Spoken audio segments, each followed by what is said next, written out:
Okay, guys, whatever you got. Our third quarter adjustments on defense, obviously one of the keys to the game.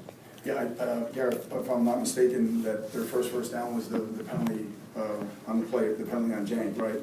I'm pretty sure. So I think they had a first down on the play, but then we gave them 15. So, no, we stopped the run good in the third quarter, and we obviously 90 plays. We're just we're not converting enough on offense. We're not holding the ball enough to help the defense. And defense, I thought, really played their tails off with the takeaways and the way they played in the third quarter.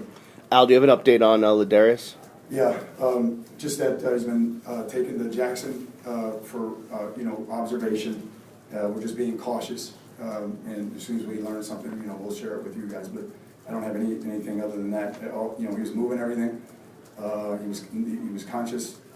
Again, I don't want to overstep my bounds here, but that's where we're at with it. But hopefully, he'll be okay. Do you have an understanding of what happened on that play? Or? I don't. Just that we were just being careful because it was a upper, it was a neck or shoulder or something, or So, but he was talking to us. He was moving everything.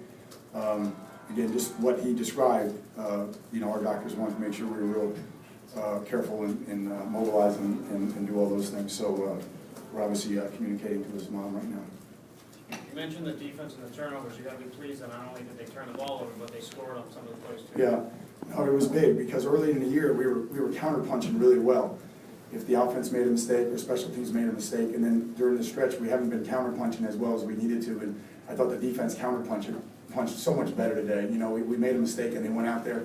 They had a different look than they had. They didn't get disappointed, or they weren't like, here we go again. It wasn't that mentality. And again, obviously it's been tough on the seniors and the team. So the courage to keep mustering it up and all of that. And the seniors have never been 8-3. The seniors have never been 8-3. So now they're 8-3, and we got a tough road game against Pitt.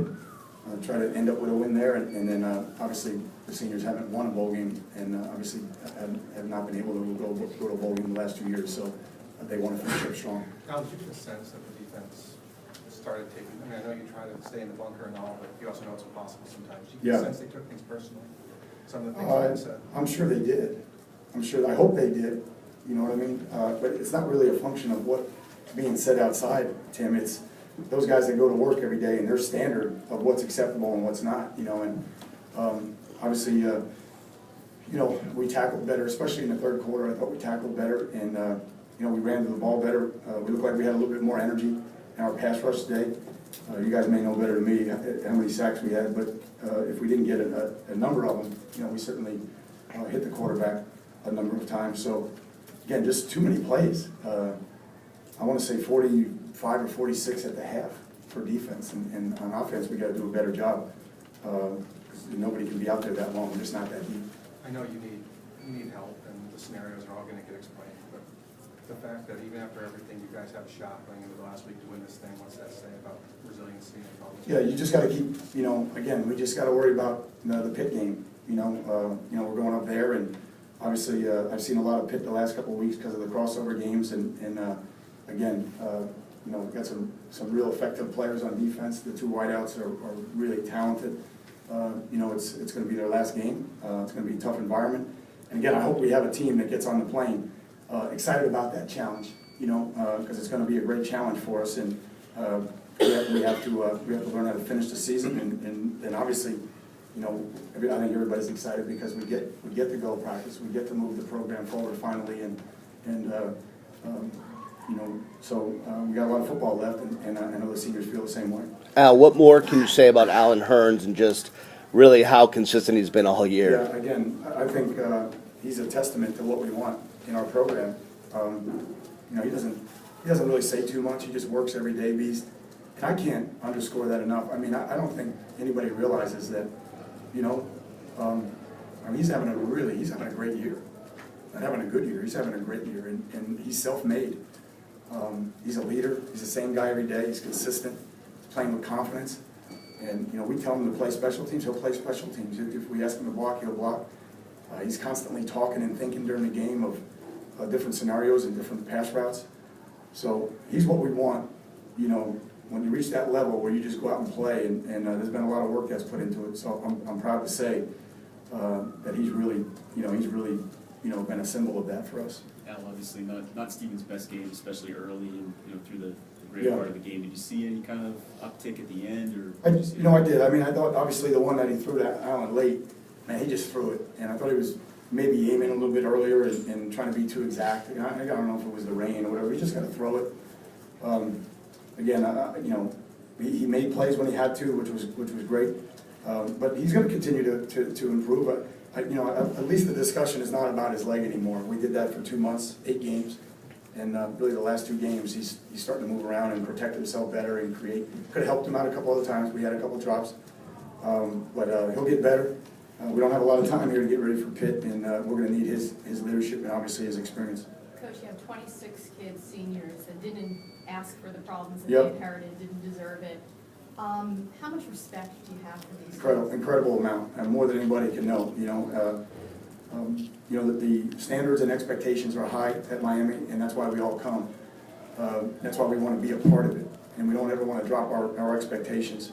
But for these guys to go through what they went through, and really none of these guys were part of the problem, but every one of them was part of the solution. And they took an issue that obviously, was really bad, was toxic. They paid a dear price, and they adopted the problem as their own, and then ultimately delivered us, out of it. And this is a big part of it, Again, we have a long way to go before anybody here is satisfied. And there's so many things that we got to fix on the field. Nobody's satisfied. But these seniors have never been 8-3, and now they have a chance to go 9-3. And to do it on the back end of what they've been through says a lot about them. And now we got to make sure we finish strong. Follow up to that, how thrilled are you for them? I know you haven't. I mean, I'm reached your goal. thrilled. Yeah, I mean, I'm exhausted right now, just, because it's emotional for those guys. That's why I try not to get involved before the game. We really saluted them all Thursday night, so it wasn't, right before the game, Friday night. But obviously we paid our tributes to them, and a lot of them stepped up today, obviously. I don't know. Whoever's better than Pat O'Donnell, I want to meet him.